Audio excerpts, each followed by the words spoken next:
தோழர்களே, தமிழ்நாடு கலை இலக்கிய பெருமன்றம் முன்னெடுத்திருக்கிற நாளும் ஓர் அதிகாரம் என்கிற தலைப்பின் கீழ் நாம் தொடர்ந்து பயணித்து வருகிறோம் தோழமைகளே, ஆளுமைகளே.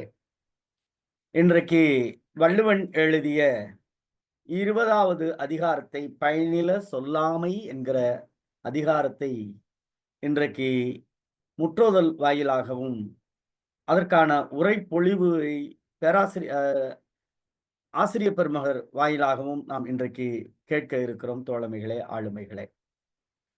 தோழர் ஜீவா அவருடைய கனவான இலக்கியங்களை மக்கள் வயப்படுத்த வேண்டும் என்கிற ஒரு தீர்க்கமான கொள்கையின் அடிப்படையில் நம்முடைய செயல்பாடு அமைய பெற்று இந்த நிகழ்வு இணைய வாயிலாக பயணித்துக் கொண்டிருக்கிறோம். அப்படி இன்றைக்கு முற்றோதல் சொல்லுவதற்காக நம்மோடு இணைந்திருக்கக்கூடிய அருமை மாணவி ராஜபாளையத்தில் இருக்கக்கூடிய விருதுநகர் மாவட்டம் ராஜபாளையத்தில் இருக்கக்கூடிய கிருஷ்ணாபுரம் என்கிற இடத்தில் இருக்கக்கூடிய பெருந்தலைவர் காமராஜர் மேல்நிலைப் பள்ளியில் 8ஆம் வகுப்பு பயிலக்கூடிய அருமை மாணவி வா உமா மகேஸ்வரி அவர்கள் இன்றைக்கு நம்மோடு அதிகாரத்தை முற்றுதல் செய்வதற்காக இணைந்திருக்கிறார்கள். ஒரு சிறப்பான செய்தி என்ன என்று கேட்டால், இந்த நிகழ்ச்சியை நாம் அதிகாரத்தினுடைய உரைப்பொழிவுக்காக பேராசிரியர் நம்முடைய ஆசிரியர் அவர்கள் விஜயலட்சுமி அவர்கள் அழைத்த பொழுது அவர்கள் சொன்னார்கள், ஐயா எங்களுடைய பள்ளிக்கு இந்த வாய்ப்பை தாருங்கள் என்று கேட்டு பெற்றார்கள். அதுதான் உண்மையாக தான் பணி செய்கிற இடத்திற்காக உண்மையோடு இருக்கிற அர்ப்பணிப்பு உணர்வாகும். அந்த அடிப்படையில் இந்த மாணவிக்கு மிகப்பெரிய வாய்ப்பு கிடைத்திருக்கிறது. ஆசிரியர் அவர்கள் அதற்கான சிறப்பு ஏற்பாடையும் செய்திருக்கிறார்கள் என்பதை நாம் காணொளி வாயிலாக பார்ப்பதையும் முடிகின்றது. அப்படி இன்றைய தினம் சொல்லக்கூடிய அந்த முற்றுதல் செய்யக்கூடிய அதிகாரத்திற்கு விளக்க உரை தருவதற்காக போற்றுதலுக்குரிய ஆசிரியர் சென்ற முறை நம்முடைய கதை சொல்லலில் அவர்கள் அந்த கதை சொல்லிய பாங்கு வெளிப்படுத்திய விதம் இன்னமும் நம் கண்முன்னே நிலை நிறுத்துகிறது.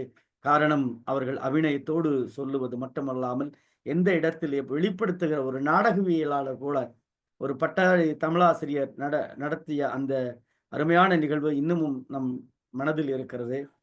போற்றுதலுக்குரிய ஆசிரியர் அவர்களும் அதே விருதுநகர் மாவட்டம் ராஜபாளையம் வட்டத்தில் இருக்கக்கூடிய கிருஷ்ணாபுரம் என்கிற பெருந்தலைவர் காமராஜர் மேல்நிலைப் பள்ளியில் பட்டதாரி தமிழாசிரியராக இருக்கக்கூடிய வணக்கத்திற்குரிய ஆசிரியர் திருமதி விஜயலட்சுமி அம்மா அவர்கள் இன்றைக்கு நம்மோடு உரைப்பொழிவில் இணைந்திருக்கிறார்கள். இருவரையும் நம்முடைய தமிழ்நாடு கலை இலக்கிய பெருமன்றத்தின் சார்பாக நெஞ்சம் நிறைந்த வாழ்த்துக்களோடும் பாராட்டுகளோடும் அழைப்பதில் பெருமகிழ்ச்சி அடைந்து அருமை குழந்தை அவர்களை முற்றுதல் செய்யுமாறு தமிழ்நாடு கலை இலக்கிய பெருமன்றத்தின் சார்பாக அன்போடு அழைக்கின்றோம். அனைவருக்கும் வணக்கம். எனது பெயர் வா உமா மகேஸ்வரி. எனது பள்ளி பெருந்தலைவர் காமராஜ் மேல்நிலைப் பள்ளி, கிருஷ்ணாபுரம், ராஜபாளையம் வட்டம், விருதுநகர் மாவட்டம். நான் இன்று பயனில சொல்லாமை என்னும் அதிகாரத்தின் குரட்பாக்களை கூற இருக்கிறேன். திருக்குறள் அதிகாரம் 20. பயனில சொல்லாமை. பல்லார் முனிய பயனில சொல்லுவான் எல்லாரும் எல்லப்படும். பயனில பல்லாமுன் சொலல் நயனில நட்டார்கள் செய்தலின் தீது. நயனிலன் என்பது சொல்லும் பயனில பாரி துரைக்கும் உரை. நயன்சாரா நன்மையும் நீக்கும் பயன்சாரா பண்பில் சொல் பல்லா ரகத்து. சீர்மை சிறப்போடு நீங்கும் பயனில நீர்மை உடையா சொல்லின். பயனில் சொல் பாராட்டுவானை மகனினர் மக்கள் பதறியனர். நயனில சொல்லினும் சொல்லுக சான்றோர் பயனில சொல்லாமை நன்றே. அரும்பயன் ஆயும் அறிவினார் சொல்லார் பெரும்பயன் இல்லாத சொல். பொருள் தீர்ந்த பொச்சாந்தும் சொல்லார் மருள் தீர்ந்த மாசரு காட்சியவர். சொல்லுக சொல்லீர் பயனுடைய சொல்லற்க சொல்லீர் பயனிலா சொல். வாய்ப்பிற்கு நன்றி, வணக்கம். என்ன ஒரு குரல் வளம் உமா மகேஸ்வரி! நல்ல ஏற்ற இறக்கம், உச்சரிப்பு உண்மையிலே இன்றைக்கு அது இளைய தலைமுறையிடம் குறைந்து வருகிற இந்த காலகட்டத்தில் இவ்வளவு தீர்க்கமான ஒரு உச்சரிப்போடு நல்ல அபிநயத்தோடு வெளிப்படுத்தினீர்கள். அதற்காக வாழ்த்துக்கள். குறிப்பாக உங்களை நெறிப்படுத்திய உங்கள் பள்ளியினுடைய ஆசிரியர் பெருமக்களும், குறிப்பாக உங்கள் பள்ளியினுடைய தலைமை ஆசிரியருக்கும் இவ்வளவு எங்கேயோ நெடுந்தளவுல இருந்து உங்க அப்பா அம்மா கூட்டிட்டு வந்திருப்பாங்க. உங்க அப்பா பேர் அம்மா பேர் சொல்லுங்கடாம்மா, நான் கேட்க மறந்துட்டேன், சொல்லுங்க. உங்க அப்பா பேர் எஸ் வணக்குமார், அம்மா பேர் பவானி. அவங்க 2 பேருக்கும் வாழ்த்துக்கள். ஏன்னா பெற்றோருக்கு தான் நம்ம வாழ்த்து சொல்லணும். ஏன்னா இன்றைய இளைய தலைமுறையை இனிமேல் வரக்கூடிய பெற்றோர்கள் இளைய தலைமுறைக்கு திருக்குறளை வாசிப்பும், நேசிப்பும், சுவாசிப்பும் கொண்ட ஒரு புதிய யுகமாக அ முன்னெடுத்துச் செல்ல வேண்டிய பொறுப்பும், கடமையும் பெற்றோருக்கும் இருக்கிறது. அந்த அந்த நிலையை எடுத்த உங்கள் பெற்றோருக்கும் தமிழ்நாடு கலை இலக்கிய பெருமன்றத்தின் சார்பாக வாழ்த்துக்களை சொல்லி, குறிப்பாக உங்கள் ஆசிரியருக்கும் நன்றியை சொல்லி, அ இங்கே அழைத்து வந்து காணொளி வாயிலாக எங்களோடு இணைய வைத்த எங்களுடைய நல்லாசிரியர் அம்மா விஜயலட்சுமி அம்மா அவர்களுக்கும் வாழ்த்துக்களை சொல்லி, உரைப்பொழிவு தருமாறு தமிழாசிரியர், நல்லாசிரியர், சிறந்த வெளிப்பாட்டாளர் அம்மா விஜயலட்சுமி அவர்கள் உரைப்பொழிவு தருமாறு தமிழ்நாடு கலை இலக்கிய பெருமன்றத்தின் சார்பாக அன்போடு அழைக்கின்றோம். நன்றி ஐயா. நன்றிடாம்மா.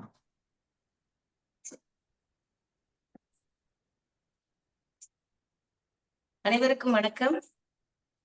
வணக்கம்மா. வணக்கம். இந்த வாய்ப்பை நல்கிய தமிழ்நாடு கலை இலக்கிய பெருமன்ற இயக்கத்திற்கு முதலில் வாழ்த்துக்களையும் நன்றியையும் தெரிவித்துக் கொள்கிறேன். இப்போது அந்த பயனில சொல்லாமை என்ற அதிகாரத்தை வழங்கிய அந்த குழந்தை 8ஆம் வகுப்பு படிக்கிறது. அந்த குழந்தை திருக்குறள் முற்றோதலில் கலந்து கொண்டது. எங்கள் பள்ளியில் 20ஆம் ஆண்டு, கடந்த 21ஆம் ஆண்டு வைதேகி என்ற மாணவி 1330 குறளையும் ஒப்புவித்து முற்றோதல் செய்து ஆட்சித்தலைவரிடம் பரிசினை பெற்றிருக்கிறார்கள். தற்போது 4 மாணவியர்கள் அதற்கான முயற்சியில் ஈடுபட்டுக் கொண்டிருக்கிறார்கள். அடுத்த ஆண்டு அதை நாங்கள் பரிசினை கைப்பற்றுவோம். இன்று வழங்கிய இந்த மாணவி பள்ளியிலும் மிகச்சிறந்த படிப்பதில் முதல் மதிப்பெண், முதல் தரம், நடனம், பேச்சு போட்டி, கட்டுரை போட்டி என அனைத்து வகையிலையும் மிக சிறப்பான பங்களிப்பை வழங்கக்கூடிய மாணவி உமா மகேஸ்வரி. நன்றி ஐயா. திருக்குறளின் உரை. இந்த பயனில சொல்லாமை அப்படிங்கிற அதிகாரம் தற்போதைய கால சூழ்நிலைக்கு, ஏற்கனவே 2000 ஆண்டுகளுக்கு முன்னாடியே திருவள்ளுவர் கொடுத்தாலும், கொஞ்சம் தற்போதைய கால சூழ்நிலைக்கு மிகவும் பொருத்தமான ஏற்புடைய ஒரு அதிகார இது. இதற்கான ஒவ்வொரு அதிகாரத்துக்குமே நிறைய உரையாளர்கள் எழுதியிருந்தாலும் டாக்டர் மு. வரதராசனார் அவர்களுடைய உரையும், டாக்டர் கலைஞர் முத்தமிழ் அறிஞர் அவர்கள் வழங்கிய உரையும் எனக்கு பிடித்தமானதாக இருக்கிறது. நான் அவர்களினுடைய உரையை கொஞ்சம் வாசித்து, நேசித்து, கிரகித்து தங்களிடம் கொஞ்சம் பகிர்ந்து கொள்ள நினைக்கிறேன். முதலாவது குறள், இதில் இருக்கக்கூடிய முதலாவது குறள் என்ன அப்படின்னா, பல்லார் முனிய பயனில சொல்லுவான் எல்லாரும் எள்ளப்படும். அதாவது இதுக்கு வரதராசனார் என்ன விளக்கம் கொடுக்கிறார் அப்படின்னா, கேட்டவர் பலரும் வெறுக்கும்படியாக பயனில்லாத சொற்களை சொல்லுகின்றவன் எல்லோராலும் இகழப்படுவான். இதுக்கு கலைஞர் என்ன விளக்கம் கொடுக்கிறாங்க அப்படின்னா, பலரும் வெறுக்கும்படியான பயனற்ற சொற்களை பேசுபவரை எல்லோரும் இகழ்ந்துரைப்பார்கள் அப்படின்னு. அதாவது நாம ஒரு சொல் பேசுறோம், ஒரு வாக்கியமோ அல்லது கருத்துக்களையோ பிறருக்கு நாம சொல்லும் போது அது அவர்களுக்கு ஏற்கத்தக்க சில வார்த்தைகளை, பயனுள்ள சொற்களை சொன்னா மட்டும் போதும். நிறைய வார்த்தைகளை பேச வேண்டாம்.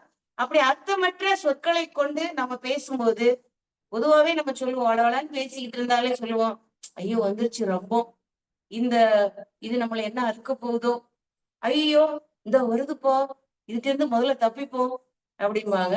அது மேடையிலேயே நம்ம ஏறி பயனில்லாத சொற்களை நிறைய சொல்லிட்டேன், என்ன பேசினா இவன் ஒண்ணும் புரியல அப்படின்னு மற்றவர்களால் ஏளனமாக பேசக்கூடிய அளவுக்கு நம்ம அந்த பயனற்ற சொற்கள் நம்மளை இகழ்ந்து பேசுற அளவுக்கு மாறி. அதனால சொற்களை நாம சொல்லும் போதோ, ஒரு கருத்துக்களை மற்றவர்களுக்கு நம்ம எடுத்து அழும் போதோ, நச்சுன்னு 4 வரிகள்னு சொல்லுவாங்க இல்லையா, ஒரு பழமொழி சொல்லுவாங்க, பேச்சு வெள்ளி, மௌனம் தங்கம் அப்படிமா. அங்க மௌனத்தை விட நம்ம இப்படி பேச வேண்டியது இருக்கும். அப்ப பேசும்போது பயனுள்ள சொற்களை மட்டும்தான் பேசணும். இல்லைன்னா நம்ம மற்றவர்களால ஏளனமா பேசப்படுவோம் அப்படிங்கிற கருத்து. இப்ப நம்ம காமராஜர் இருக்காங்க. காமராஜர் வந்து அதிகம் படிக்காதவங்க தான் என்றாலும் படிக்காத மேதைன்னு புகழப்பட்டாங்க. அதிகமான வார்த்தைகளே எதுவும் பேச மாட்டாங்க. ஒரு நம்ம யாராவது ஏதாவது ஒண்ணு இப்படி பண்ணலாம், இப்படி செய்யலாம், இந்த தொழிற்சாலை அங்க அமைக்கலாம், இங்க அமைக்கலாம் அப்படின்னு ஏதாவது கருத்து சொன்னா கூட அதுல அத காது கொடுத்து மற்றவர் சொல்லுகின்ற விஷயங்களை கிரகிச்சுட்டு அவர் சொல்ற ஒரே வார்த்தை 2 வார்த்தை தான். ஆகட்டும் பார்க்கலாம், ஆகட்டும் பார்க்கலாம். இந்த வார்த்தையை தான் சொல்லுவாங்க. அந்த வார்த்தையை சொல்லிட்டாங்கனாலே ஆட்டோமேட்டிக்கா அந்த காரியத்தை செயலை வெற்றிகரமா செஞ்சு முடிச்சிருவாங்க. அது நம்ம ஆட்சியில அப்படி பண்ணிருவோம், நான் முதலமைச்சரா இருக்கேன், நம்ம ஆட்சியில செய்ய முடியாததா, நான் நினைச்சா அப்படி பண்ண எந்த பயனற்ற சொல்லையும் சொல்லவே மாட்டாங்க. இந்த 2 சொல் ஆகட்டும் பார்க்கலாம். இது மாதிரி பேசினா மற்றவர்களால் நம்ம மதிக்கப்படுது. இல்லைன்னா நம்முடைய அதிகார தோரணை அல்லது நம்ம செல்வ செழிப்பு அல்லது நமக்கு நல்ல பேச்சு வளம் இருக்கு அப்படிங்கிறதுனால தேவையற்ற பயனற்ற வார்த்தைகளை சொல்லும் போது மத்தவங்க நம்மள ஏளனமா பேசுவாங்க அப்படிங்கிற கருத்து தான் இந்த முதல் திருக்குறளுடைய மைய கருத்து.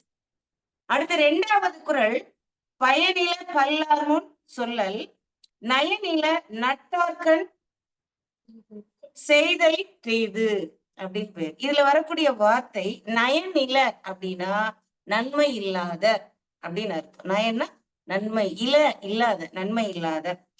நட்டார்கண் அப்படின்னா நட்புகள், நட்பு வட்டாரங்கள், நண்பர்கள் அப்படின்னு அர்த்தம்.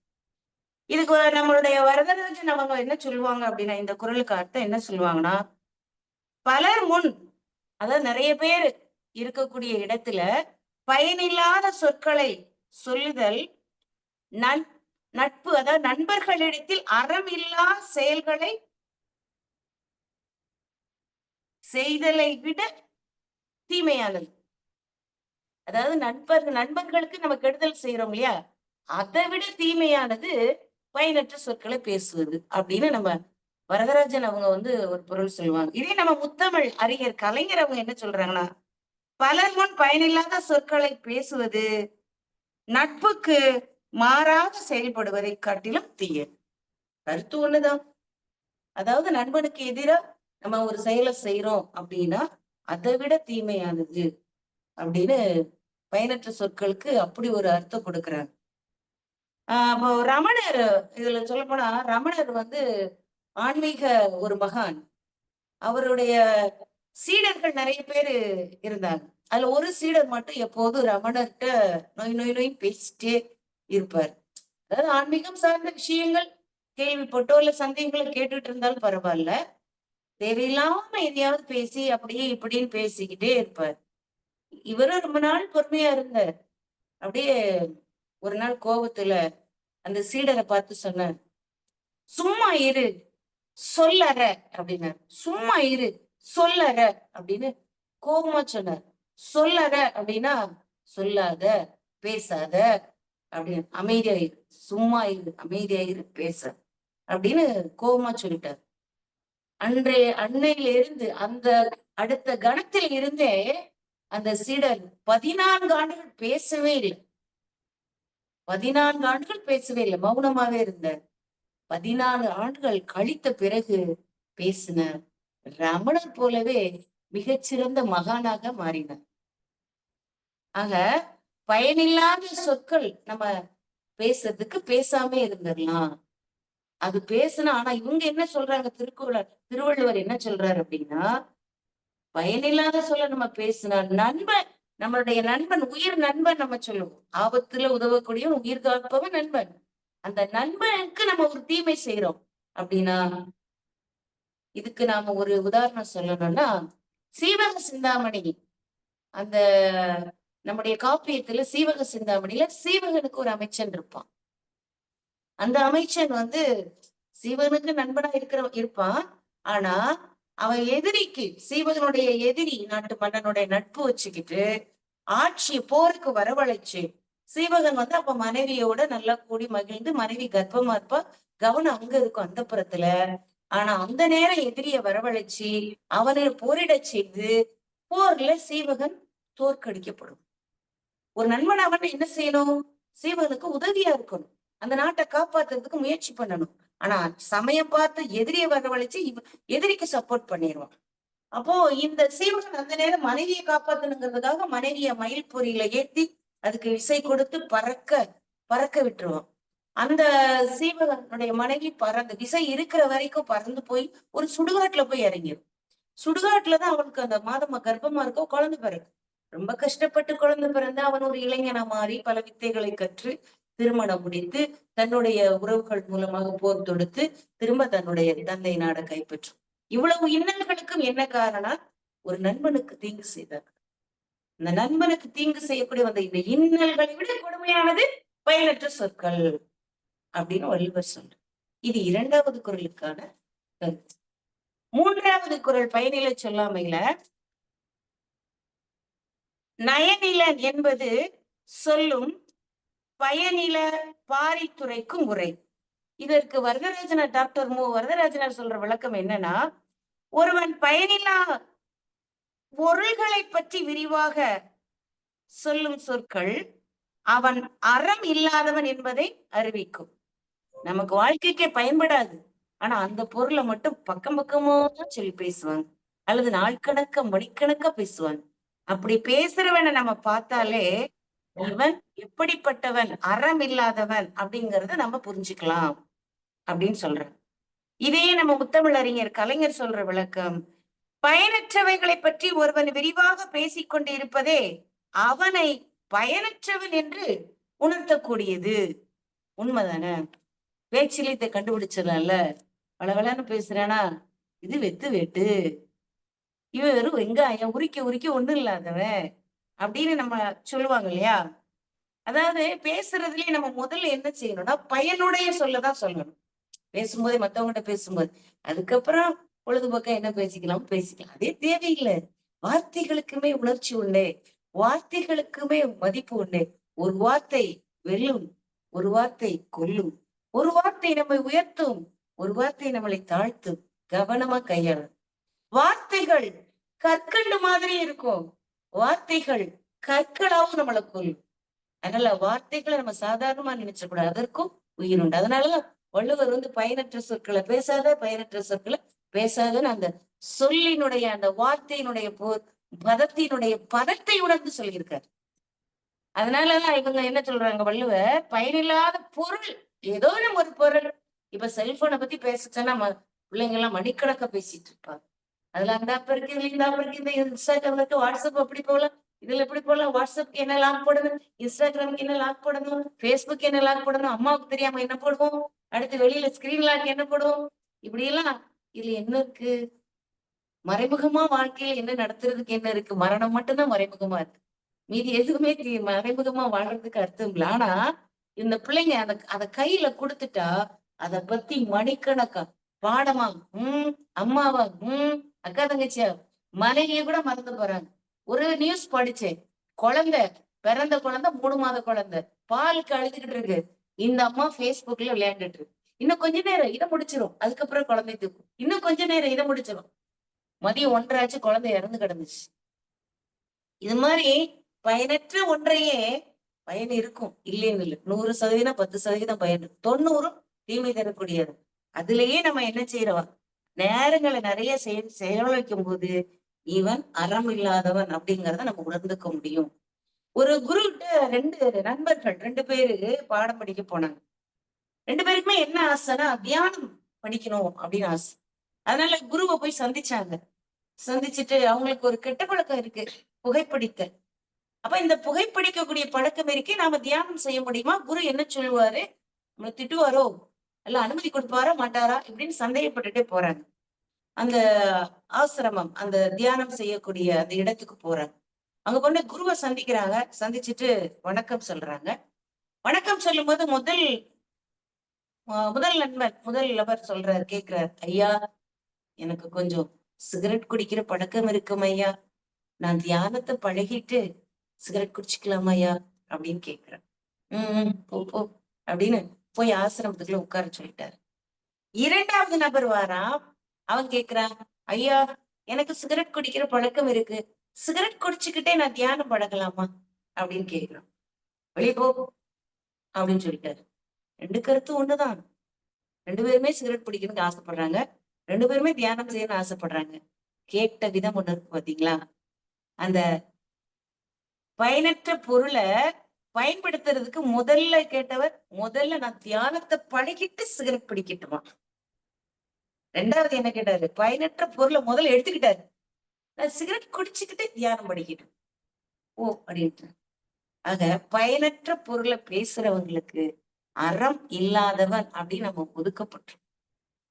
பயனுள்ள சொற்களை பேசணும் அப்படிங்கிறது 3வது குறளினுடைய கருத்து. அடுத்து 4வது குறள். நயன்சாரா நன்மையின் நீக்கும் பயன்சாரா பண்பில் சொல் பல்லாரகத்து. சாரி, நயன்சாரா நன்மையின் நீக்கும் பயன்சாரா பண்பில் சொல் பல்லாரகத்து. இதுக்கு வரதராசனார் அவர்கள் கொடுக்கும் விளக்கம் என்னன்னா, பயனோடு பொருந்தாத பண்பு இல்லாத சொற்களை பலரிடத்து சொல்லுவதா. ஒருத்தருக்கு பயனே இல்லாத சொல்ல பல பேரை உட்கார வச்சு பேசிட்டு இருந்தா, அறத்தோடு பொருந்தாமல் நன்மையில் இருந்து நீங்க செய். அவனை நல்லவன், நல்ல செயல் செய்யக்கூடியவன் அப்படிங்கிற அந்த நிலையில இருந்து அவனை தள்ளி வச்சிரு. இதற்கு நம்ம முத்தமிழ் அறிஞர் கலைஞர் அவர் சொல்ற விளக்கம் என்ன அப்படின்னா, பயனற்றதும் பண்பற்றதுமான சொற்களை பலர் முன் பகர்தல் மகிழ்ச்சியை குறைக்கும், நன்மையை மாய்க்கும். பேசுறவனுடைய மகிழ்ச்சியும் குறைச்சிரும், அவங்ககிட்ட நல்ல செயல்களையும் அழிச்சிரும் அப்படின்னு நம்ம கலைஞர் அவர்கள் சொல்றாங்க. அதனால பேசுறப்ப பயனுடைய சொற்களை நாம பேசணும். எத்தகைய படித்த அறிஞர்கள் முன்னாடி இருந்தாலும் சரி, பல பேர் கூடியிருக்க இடத்துல அவங்களுக்கு என்ன பயன் தரும். அப்ப நம்ம இந்த கருத்தை எப்படி வார்த்தைகளை கொண்டு நம்ம பேசணும் அப்படிங்கிற அந்த சொல்லாடலை நாம் ஓரளவு தொகுத்து கொண்டு பேச வேண்டும். இப்போ நம்ம நேரு அவர்கள் பிரதமர் இருக்கும்போது நம்ம முதலமைச்சரா நம்ம தமிழ்நாட்டுல அண்ணா அவங்க இருந்தாங்க. அண்ணா அங்க பார்லிமெண்ட்ல நடக்கிற கூட்டத்துக்கு பங்கேற்கிறதுக்காக, முதலமைச்சர் கூட்டத்துக்கு பங்கேற்கிறதுக்காக போயிருந்தாங்க. அந்த நேரத்துல நம்ம வெளிநாட்டுல ஹங்கேரின்னு ஒரு நாடு இருக்கு இல்லையா, அந்த நாட்டு பிரதமர் நம்ம பார்லிமெண்ட்டுக்கு வந்திருந்தாங்க. அவங்க பேசுறாங்க, அந்த நாடாளுமன்ற கூட்டத்துல பேசுறாங்க.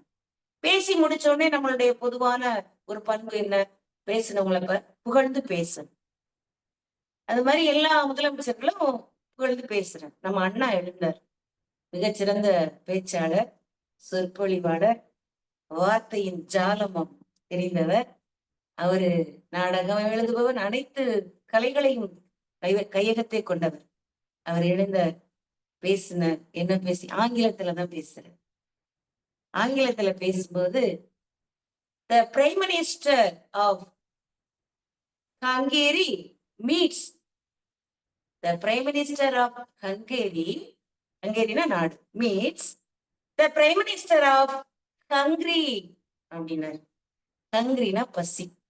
ஹங்கேரி நாட்டு பிரதமர் பசியுள்ள ஒரு நாட்டினுடைய, அதாவது வறுமையான நாடுன்னு அர்த்தம், வறுமையான ஒரு நாட்டினுடைய ஒரு பிரதமர் இடத்துல பேசிட்டு இருந்தாரு, பேசுறாரு அப்படிங்கிற அந்த வாக்கியத்தை எடுத்தோடனே சொன்னார். சபையே அதிர்ந்தது. The Prime Minister of Hungary meets, சந்தித்தார் the Prime Minister of Hungary அப்படின்னா. ஆக பயனோடு, அதுலயே ஒரு அர்த்தம் இருக்கு பாத்தீங்களா. நம்ம எங்க நாடு ஏழ்மையான நாடு அப்படிங்கிறது ஒரு நாசுக்கா அந்த வார்த்தையில சுட்டி காட்டி, அந்த ஹங்கேரி வெளிநாட்டவருக்கு நம்மளை அறிமுகப்படுத்தும் போது பயனுள்ள சொற்களை எல்லாருக்கும் முன்னாடி சொல்லி, அண்ணா ஒரு மிகச்சிறந்த பேச்சின் வல்லமை மிக்கவர் என்பதை நிரூபித்தார். அது மாதிரி இருக்கணும் பேச்சு. எங்க நாடு அப்படி இருக்கு, எங்க நாடு இப்படி இருக்கு, எங்க நாடு இதுல எல்லாம் பஞ்சமா இருக்கு, உங்க நாட்டுல இப்படி இருக்கு, நீங்க அப்படி எதுவுமே இல்லை, ஒரே வாக்கியத்துல அப்படி சொல்லி முடிச்சார் இல்லையா. அதுலதான் நம்ம நாட்டினுடைய பெருமையே இருந்தது. அது போல இருக்கணும் பேச்சு. பயனற்ற சொற்களை நம்ம என்ன செய்யக்கூடாது, பேசக்கூடாது. அப்படி பேசினா அறச்செயலிருந்து நீங்குபவனுக்கு அவனுக்கு நன்மை எதுவும் கிடைக்காது அப்படி அந்த நன்மையிலிருந்து நீக்கப்படுவார்ங்கிறது வள்ளுவருடைய கருத்து. அடுத்தது 5வது குறள். சீர்மை சிறப்போடு நீங்கும் பயனில நீர்மை உடையார் சொல்லின். இதுக்கு வரதராசன் அவர்களுடைய விளக்கம் என்னன்னா, பயனில்லாத சொற்களை நல்ல பண்புடையவர் சொல்லுவார், ஆனால் அவனுடைய மேம்பாடு அவருக்குரிய மதிப்போடு நீங்கிவிடும். அவருடைய மதிப்பு அர்த்தம் இல்லாம பேசிட்டே இருந்தானா அவர் மேல ஏற்கனவே நம்ம மதிப்பு வச்சிருப்போம். இப்படிப்பட்டவர்னு ஒரு புரிதல் இருக்கும். அதுல மதிப்பு இல்லாம போயிருமா எப்போ பயனில்லாத சொல்ல பேசும்போது. இதுக்கு நம்ம முத்தமிழ் அறிஞர் என்ன சொல்றாருன்னா, நல்ல பண்புடையவர் பயனில்லாத சொற்களை கூறுவாரானால் அவருடைய மேம்பாடு அவருக்குரிய மதிப்போடு நீங்கிவிடும். அவரே இதே கருத்துதான்.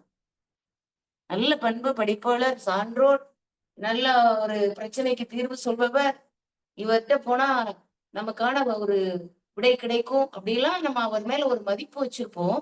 அப்படிப்பட்டவங்க அர்த்தம் இல்லாம பேசும்போது அவங்க மேல நம்ம வச்சிருக்க மதிப்பு இல்லாம போயிரும் அப்படிங்கறத ஒரு மையக்கரு. இப்போ அனுமனுக்கு ஒரு சிறப்பு பெயர் உண்டு. சொல்லின் செல்வர் அப்படின்னு ஒரு சிறப்பு பெயர் உண்டு.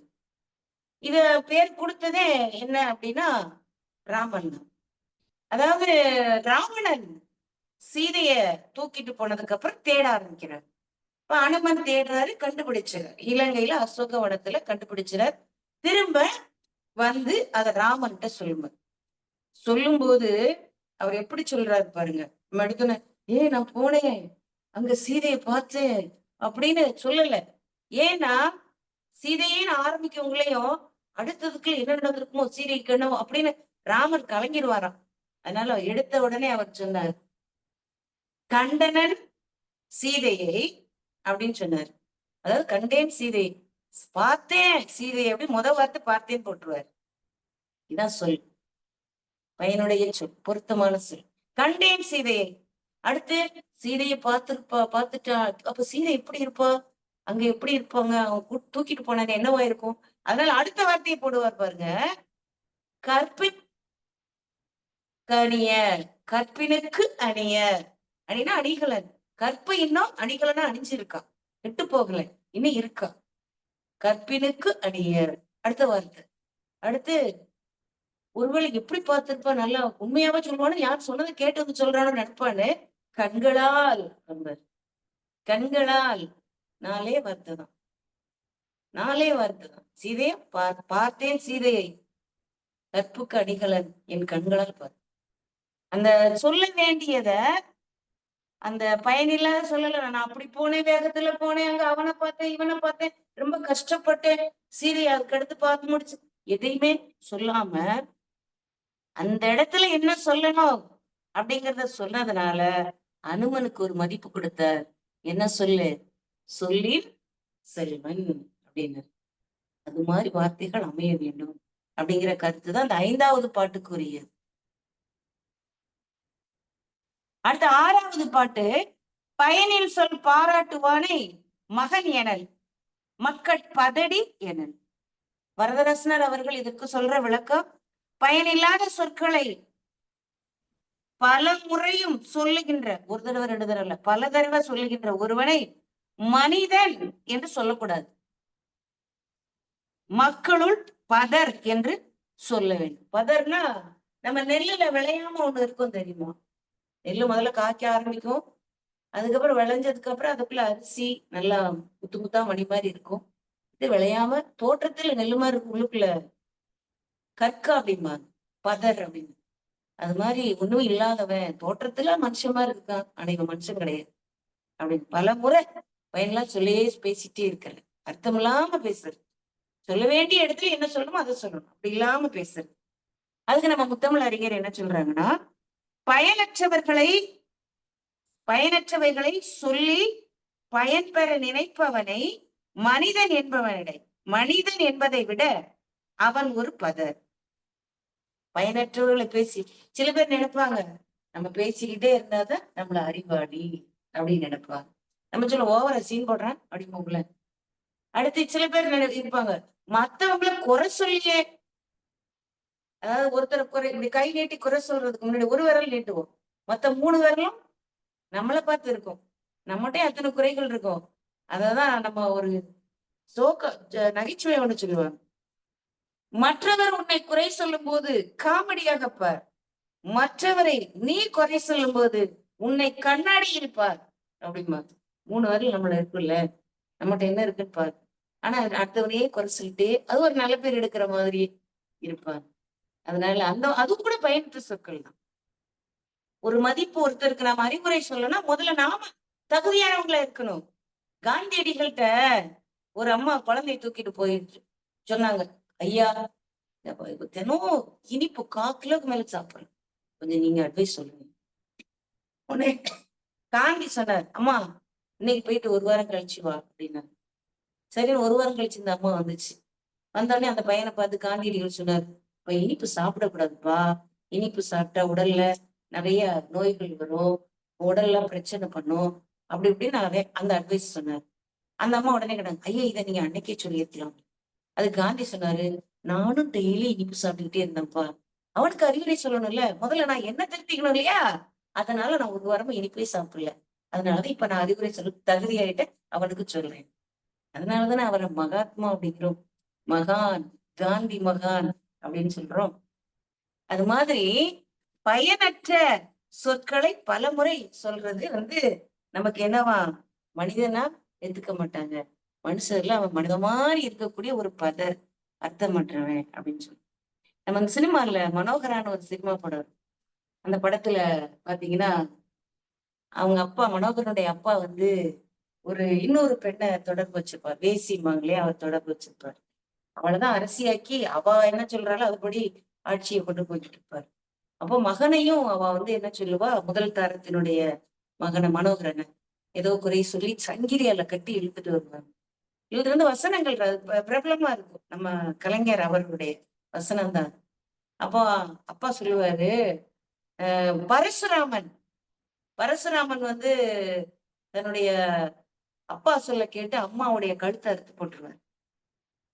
அம்மா அம்மாவுக்கு ஒரு சிறப்பு என்ன இருக்கும்னா, அப்பா முனிவரா இருப்பாங்க, காலையில தேவையான பொருளை எல்லாம் எடுத்துட்டு கொடுப்பாங்க. தண்ணி கொடுத்தா அந்த ஆத்துல போய் பச்சை களிமண்ல செஞ்சு கொண்டு அதுல தண்ணி எடுத்துட்டு அது நம்மளால முடியுமா?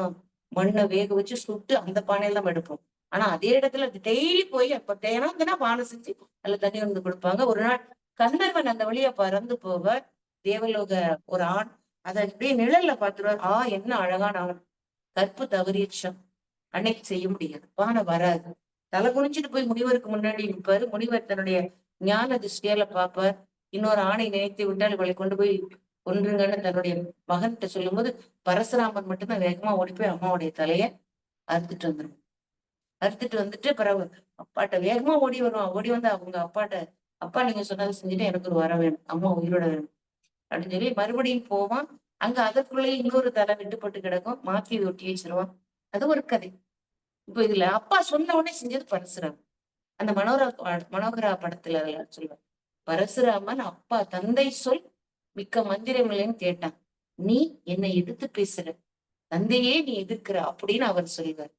அப்ப அங்க ஒரு நச்சுன்னு ஒரு வாசகம் சொல்லுவார் அந்த மனோகரா வசனத்துல, பரசுராமன் அவதாரம், மனோகரா மனிதன் அப்படின்னு. அந்த மனிதன் அப்படின்னா என்ன இருக்கணும், பயனுள்ள சொற்களை பேசணும். பயனற்ற பொருள்களை பலமுறை சொன்னா என்னவாயிரும், மனிதர்கள வச்சு நம்ம மதிக்கப்படும், மதிக்கப்பட மாட்டோம். அதாவது சில பேர் விலங்கா கூட சொல்லுவான், அந்த எருமாடு போகுது அப்படிமா, ஒழுங்கா பேசல, நம்ம நன்னடத்தைகள் ஒழுக்கம் இதெல்லாம் சரியில்லைன்னா கூட அந்த எருமாடு போகுது, அந்த ஒரு கழுத அப்படிலாம். ஆக பயனற்ற சொற்களை நம்ம பேசாம பயனுள்ள சொற்களை பேச வேண்டும்.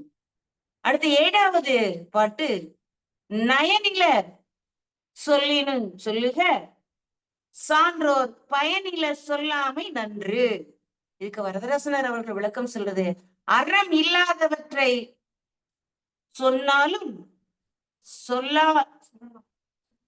அதாவது அறம் இல்லாதவற்றை நம்ம சொன்னாலும் சொல்லலாம்.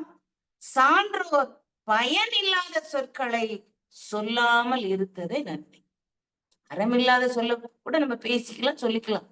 ஆனா மத்தவங்களுக்கு பயன் தராத பேச்ச பேசக்கூடாது. இதுக்கு நம்ம முத்தமிழ் அறிஞர் பண்பாளர்கள் இனிமை இல்லாத சொற்களை கூட சொல்லிவிடலாம், ஆனால் பயனில்லாத சொற்களை சொல்லக்கூடாது. அதாவது அறமில்லாத செயலை கூட நம்ம சொல்லலான்றாங்கன்னா எப்படி? நம்ம இந்திரா காந்தி அம்மையார் பிரதமரா இருந்தாங்க. நம்ம இந்தியாவினுடைய முதல் பெண் பிரதமர், சிங்கப்பெண். அந்த அம்மையார் பிரதமரா இருக்கும்போது இலங்கை நாட்டுல ஒரு பிரச்சனை, தமிழர்களுக்கு பிரச்சனை. அங்க இருக்க தமிழர்களுக்கு சிங்களவர்களால பிரச்சனை. அப்ப சிங்களவர்கள் நம்ம தமிழ்ல மக்கள் வாழக்கூடிய இடங்களுக்கு போய் செஞ்சு அவங்க அடிக்கிறாங்க, கடைகளை எல்லாம் கொளுத்துறாங்க, மக்களை எல்லாம் துன்பத்துக்கு ஆளாக்குறாங்க. நம்ம தமிழர் இங்கே தமிழ்நாட்டோட உறவுகள் அது. இவங்க கேள்விப்பட்டாங்க இந்திரா காந்தி அம்மையார் பிரதமரா இருக்கும்போது அந்த செய்தி அங்க போச்சு. அப்படி அங்க போகும்போது இந்திரா காந்தி அம்மையார் அப்போ பண்டார நாயக்கா அவங்க பிரதமரா இருக்காங்க. இங்க இருந்து போன் அடிக்கிறாங்க. போன் அடிச்சுட்டு தேவையில்லா சொல்லலாம் சொல்லல. என் நாடு எவ்வளவு பெருசு தெரியுமா, நான் நினைச்ச அந்த நாட்டை என்ன பண்ணிடுவேன், அப்படி இப்படின்னு ஏதாவது ஒரு வார்த்தை சொல்ல, ரெண்டே ரெண்டு வார்த்தை போன்ல. அடக்குறியா அடக்கட்டுமா, அடக்குறியா அடக்கட்டுமா, 2 வார்த்தை. 1 மணி நேரத்துல அங்க நிலைமை சீராகி தமிழர்களுக்கு பாதுகாப்பு கொடுக்கப்பட்டது. இப்படி இருக்கணும் பேச்சு. அது அதிகாரத்துல இருந்தாலும் சரி, அறிவா இருந்தாலும் சரி. நம்ம பயனற்ற சொற்களை பேசக்கூடாது.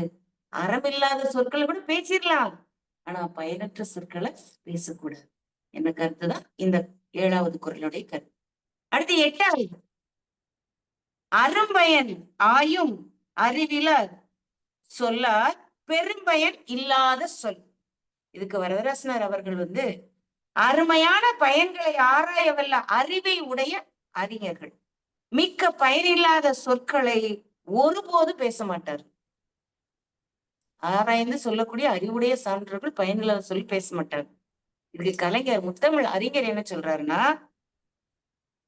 அரும் பயன்களை ஆராய்ந்து அறியக்கூடிய ஆற்றல் படைத்தவர் பெரும் பயன் விளைவிக்கக்கூடிய விளைவிக்காத எந்த சொல்லையும் பயன்படுத்த மாட்டார்கள் அப்படின்னு சொல்றாங்க. அதாவது இப்ப காந்தி நமக்கு தெரியும், அகிம்சைவாதி. அவர் நாட்டையே நம்ம அகிம்சை மூலமா தான் போராடி சுதந்திரம் வாங்கி கொடுத்தாருன்னு தெரியும். நிறைய போராட்டங்கள், அந்நிய துணி எதிர்ப்பு போராட்டம், ஒத்துழையாமை இயக்கம், அவரே உண்ணாவிரதம் இருந்து போராட்டம். கடைசியில அவர் நடத்தின போராட்டம் தான் வெள்ளையனே வெளியேறு, குயிட் இந்தியா, வெள்ளையனே வெளியேறு அப்படிங்கிற ஒரு போராட்டம். யாரையும் துன்புறுத்தக்கூடாதுன்னு அவருடைய நோக்கம். ஆனா அப்போ கடைசியில அந்த போராட்டத்தை நடத்தும் போது காந்தி சொன்ன ஒரு வார்த்தை ஆங்கிலத்துல, do or die, do or die, செய் அல்லது செத்துமடி. ஒண்ணு ஆங்கிலம் எதிர்த்து போராடு, இல்ல உயிரோட செத்துப்போ அப்படின்னு. ஒரு அகிம்சைவாதியை இப்படி பேசக்கூடிய அளவுக்கு வந்திருக்காருன்னா பாருங்களேன். ஆங்கிலேயரை நம்ம அப்படி எதிர்த்து போராடிதான் அதான் கடைசி போராட்டம். அப்புறம் அவங்க வெளியேறினாங்க, அப்புறம் நமக்கு சுதந்திரம் கொடுத்தாங்க. அவரும் நிறைய கூட்டம் போட்டு அப்படி இப்படின்னு எதுவும் முழக்கங்களோ கோஷங்களோ எதுவுமே கொடுக்கல. இந்த ஒரு வார்த்தையை மட்டும் சொன்னார், இத போராடுங்க, அப்புறம் என்ன நடக்கும், அவ்வளவு விடுதலை கிடைச்சிச்சு. அது மாதிரி அறிஞர்கள் பயனில்லாத சொற்களை பேச மாட்டாங்களாம். இந்த வார்த்தையை சொன்னா அவர் பின்னாடி, அதாவது காந்தியோட பின்னாடிதான் மக்கள் கூட்டமே இருந்தது, மக்கள் சக்தியே இருந்தது. இத சொன்னா மக்களுக்கு நேரம் இது நடக்கும் அப்படின்னு நினைச்சாரு. அதனாலதான் அந்த வார்த்தையை பயன்படுத்தினாரு. இந்த வார்த்தைய do or die. அறிவுடைய பெரியவர் அவர் தான். அதான் பெரியவங்க பயனில்லாத சொல்ல மாட்டாங்க. சொன்னா அதுல அர்த்தம் இருக்கும், வெற்றி இருக்கும், அவனுடைய வாழ்க்கையினுடைய மகிழ்ச்சி இருக்கும். அடுத்தது 9வது குறள், பொருள் தீர்ந்த பொச்சாந்து சொல்லார் மருள் தீர்ந்த மாசரு காட்சியம். மருள்னா மயக்கம்னு அர்த்தம். இதுக்கு வரதராசனார் அவர்கள் கொடுக்கிற விளக்கம், மயக்கத்தில் இருந்து தெளிந்த மாசற்ற, அதாவது குற்றமில்லாத அறிவை உடையவர் பயன் நீங்கிய சொற்களை ஒரு காலம் மறந்தும் பேச மாட்டார். அதாவது பயனற்ற சொற்களை மறந்தும் பேச மாட்டார். குற்றமற்ற அறிவுடையவர். குற்றமற்ற அறிவு நிறைய அனுபவப்பட்டு, அதான் மயக்கம் தெரிந்தவர் அர்த்தம். அனுபவ அறிவு, பட்டறிவு, படிப்பறிவு, நூலறிவு, வாலறிவு எல்லாம் பெற்று அறிவில் தெளிந்து மயக்கம் தெளிந்து இருக்கக்கூடியவர். மாசற்ற, அத குற்றமில்லாத அறிவுடையவர்கள் மறந்து கூட பயனில்லாத சொல்ல பேசணும். சில பேர் பாருங்க, நம்ம எதாவது கேட்டோம், போவான்னு கூட சொல்றதுக்கு ஆம் இல்லை அப்படிங்கிற வார்த்தையை கூட அவங்க வாயிலிருந்து வராது. என்னாச்சுன்னா இப்படிதான் இருக்கும். அவங்க அப்ப அவங்க எல்லாம் நிறைய அறிவு உடையவங்க, அனுபவத்துல தெளிந்தவர்கள் அப்படின்னாரு. அவங்க வாயிலிருந்து பயனற்ற சொல் வராது.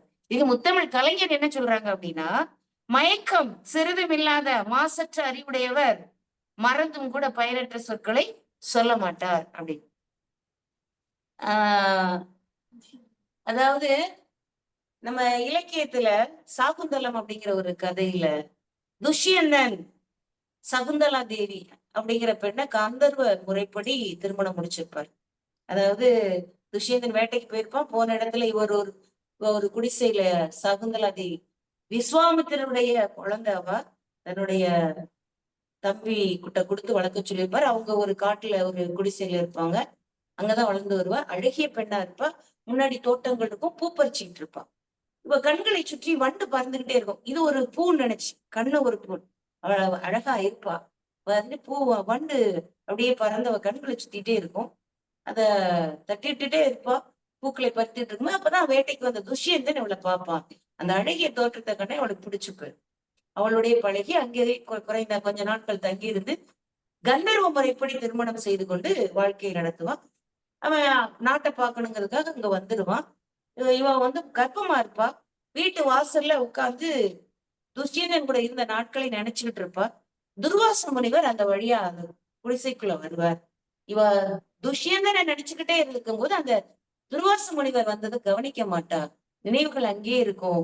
அதனால எதிர்த்தாப்புல வரக்கூடிய முனிவர்கள் வந்தா அவங்க என்ன செய்யணும், வரவேற்கணும். ஆனா எதிர்த்தாப்புல வரக்கூடிய அவரை பார்க்கணும்னா அவர் கோபம் வந்து, அவர் கொஞ்சம் கோபக்கார முனிவர். எதை நினைத்து கொண்டு இருக்கிறாயோ, யாரை நினைத்து கொண்டு இருக்கிறாயோ அவர் உன்னை மறக்க கடவுது அப்படின்னு சொல்லி சபிச்சிருவார். அங்க நாட்டுல இருக்கக்கூடிய துஷ்யந்தன் இவளை மறந்துடும். இவளுக்கு மாதமா இருப்பா, குழந்தை பிறக்கும். குழந்தைக்கு அப்பா யாருன்னு தெரியணுமேன்னு குழந்தைய தூக்கிட்டு போவா. போய் இந்த நாட்டுக்கு போயிருவா. நாட்டுக்கு போற வழியில ஒரு ஆறு இருக்கும்.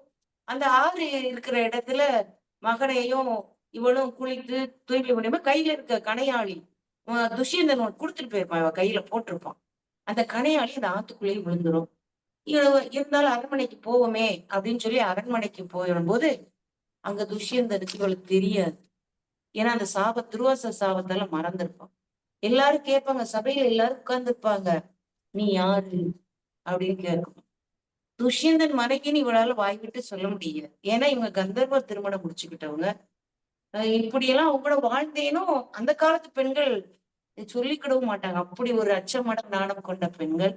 அதெல்லாம் கையில குழந்தை இருக்குது, கணையாளிய பார்ப்போம், கணையாளி ஆத்துல போயிருக்கும். அதையாவது காமிக்கலாம், இவர் கொடுத்த அரசமுத்திரை உள்ளது என்னன்னு சொல்ல தெரியாது. அங்க வரும் பாருங்க ஒரு வார்த்தை, ஒரு வாக்கியம், 3 வாக்கியம். தன்னுடைய இடுப்புல இருந்த குழந்தைய பார்த்து சொல்வா, குழந்தாய் தந்தையை வணங்கு. ஒரு வாழ்க்கையினுடைய வரலாற்றையே, தன்னுடைய வாழ்க்கையுடைய சம்பவத்தையே, உறவு முறையையே, தான் வாழ்ந்த வாழ்க்கையின் அர்த்தத்தையே, குழந்தாய் குழந்தாய் தந்தையை வணங்கு அப்படின்னு துஷ்யந்தனை கையை காட்டி சொல்லும். எல்லாருக்கும் புரிஞ்சிருக்கும்ல, தந்தை, இந்த குழந்தைக்கு தந்தைனா இவளுக்கு கணவன் அப்படிங்கிறது புரிஞ்சிடும். இதான் வார்த்தை. இதான் என்ன வார்த்தை?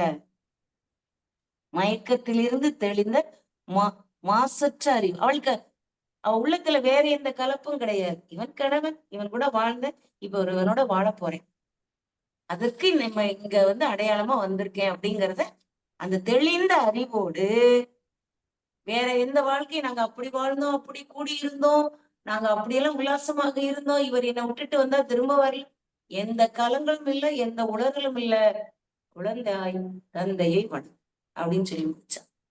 இது மாதிரி அந்த தேவை கருதி இடம் அறிந்து என்ன சொற்களை பேச வேண்டுமோ அத்தகைய பயனுடைய சொற்களை தான் பேச வேண்டும் அப்படின்னு வள்ளுவர் நமக்கு கொடுக்கிற கருத்து. இறுதியாக பயனிலை சொல்லாமை அதிகாரத்துல 10வது பாடல். மொத்த பாடலினுடைய கருத்தும் இந்த பாடலே அடையும். சொல்லுக சொல்லி பயனுடைய, சொல்லற்க சொல்லி பயனிலா சொல்.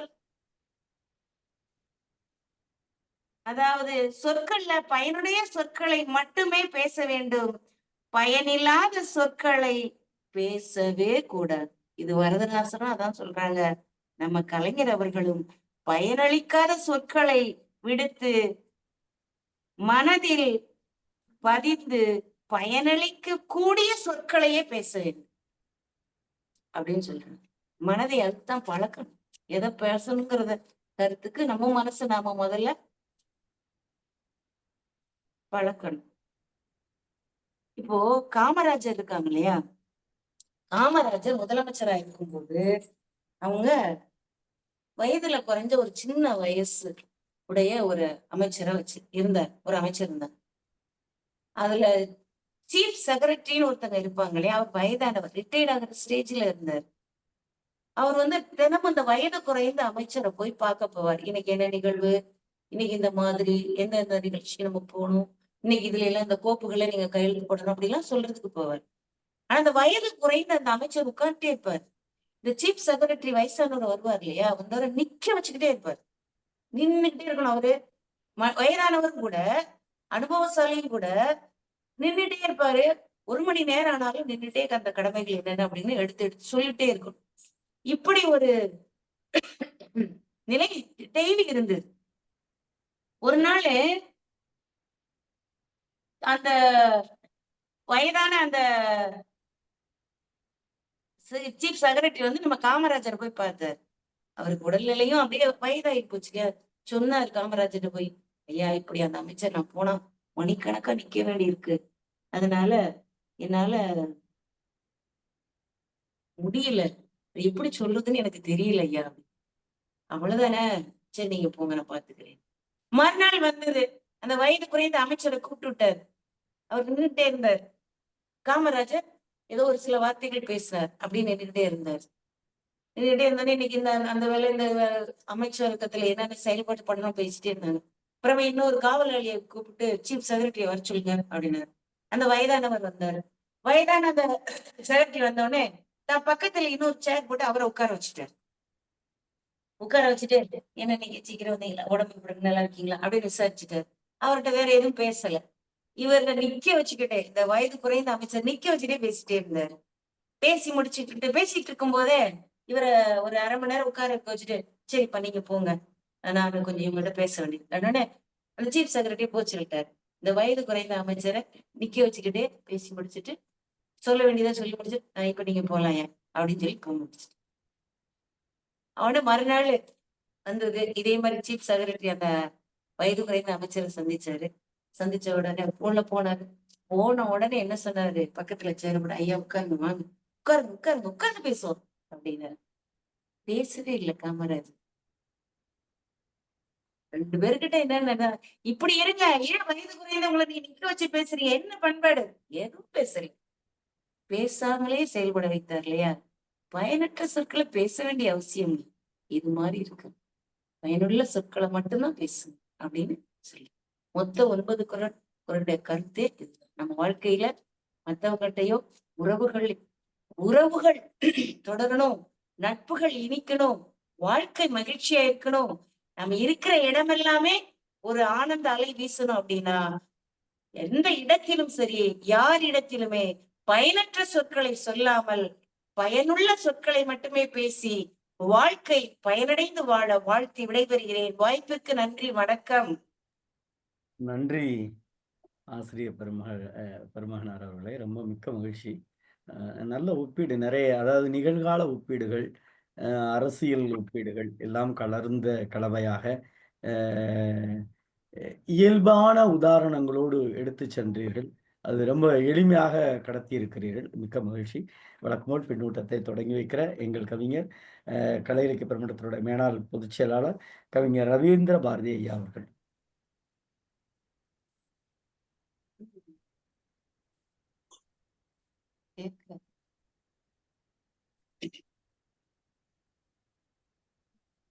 அனைவருக்கும் வணக்கம்.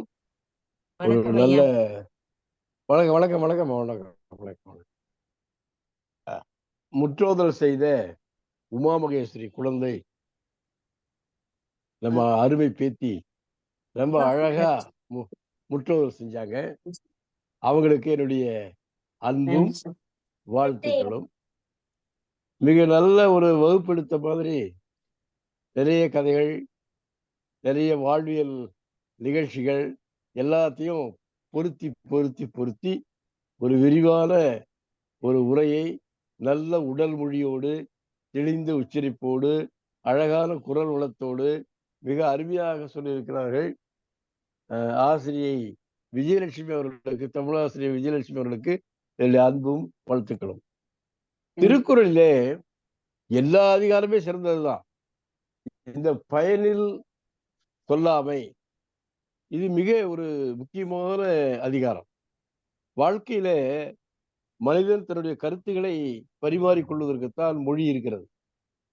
அந்த மொழியை எப்படி பயன்படுத்த வேண்டும் என்று வள்ளுவர் ஆகிறார். ஏன்னா தமிழ் வந்து வளமான மொழி. நீ வாழ்த்தியும் பேசலாம், தாழ்த்தியும் பேசலாம், இரு பொருள்படவும் பேசலாம், இறக்கியும் பேசலாம், ஏற்றியும் பேசலாம், புகழலாம், இகழலாம், எல்லாம் இருக்கு. சென்ற அதிகாரம் புறங்கூறாமை. புறங்கூறாமையிலிருந்து அடுத்து பயனில சொல்லலாமேன்றார். பாரதியார் சொல்லுவாரு, பொய் சொல்லக்கூடாது பாப்பா என்றும் புறஞ்சொல்லல் ஆகாது பாப்பாள். அதுக்கு அடுத்தது பயனில சொற்களை, பயனற்ற சொற்களை, அறம், பொருள், இன்பம், இதுக்கு எதுக்குமே பயனில்லாத சொற்களை தான் நிறைய பேர் பேசிக்கிட்டு இருக்கிறோம். நாம பேசுறதுக்காக பேசுறோம், நிறைய பேர் இருக்கிறோம். சும்மா வள வள வளன்னு பேசுறாங்க. ரொம்ப அழகா எடுத்துக்காட்டுலாம் சொல்றாரு. பேசாதே சும்மா இரு, சொல்லாதே சும்மா இரு. ரொம்ப அழகா எல்லா இதுலையும் மேற்கோள்கள் ரொம்ப அழகா சொல்லிக்கிறீங்க.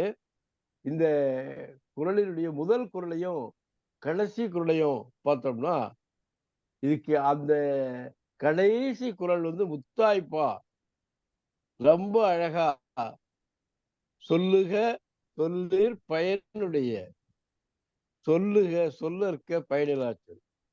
அதாவது நீ பயனில்லாத சொல்லவே சொல்லாத, பயனுடைய சொல்லி மட்டுமே சொல்லு. இதனுடைய விளக்கம் தான், கடைசி குறளுடைய விளக்கம் தான் இந்த 9 குறளுடைய கருத்துகள். அதே மாதிரி முதல் குறள்ல தொடங்கி வைக்கிறார். பல பேர் முன்னிலையில பயனற்ற சொற்களை பேசாதப்பா, பேசலைன்னா உள்ள எல்லாரும் இகழ்வார்கள். வாழ்க்கையில ஒரு மனிதனுக்கு புகழ்ச்சி வேண்டுமா, இகழ்ச்சி வேண்டுமா? புகழ்ச்சி தான் வேண்டும். புகழ்ச்சி வேணும்னா வளவளன்னு பேசக்கூடாது. வளவளன்னு பேசினாவே யாரும் மதிக்க மாட்டான். அலையும் சரியான, எங்க ஊர்ல சொல்லுவாங்க புருடேனுவான்.